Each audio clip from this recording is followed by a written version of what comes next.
Hi, I'm Oliver from Refinitiv. Welcome to Data on the Data.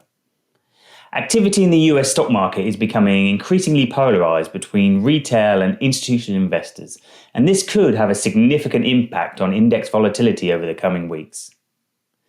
Individual investors have been targeting two strategies in particular.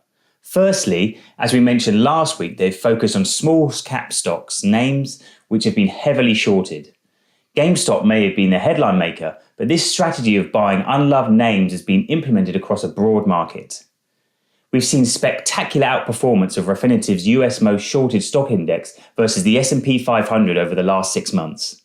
Secondly, they've been implementing many of these strategies with options, where average volumes are now over double where they were a couple of years ago, with volumes dominated by the small size positions of the retail investor. However, when we look at the data usage of our institutional client base, specifically the equity indices, we can see that these investors have been engaging at their lowest levels of the year, even though US equity markets have been touching their all-time highs. The number of users engaged with the Nasdaq 100 is at its low for the year for both asset managers and commercial banks.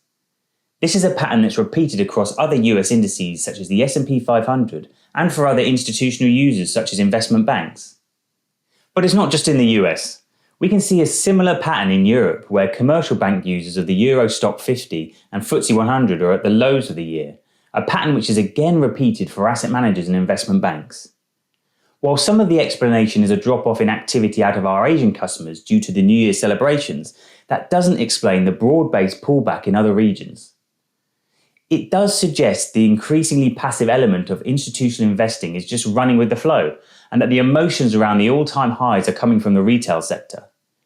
But trouble could be brewing. US bond yields have been edging higher and investors have been focusing on commodities and inflation.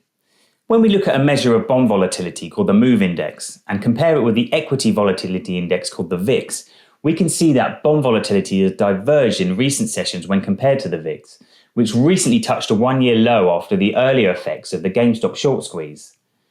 Bond yields are flashing warning signs about risk assets, just when institutional investors appear to be stepping back from the market.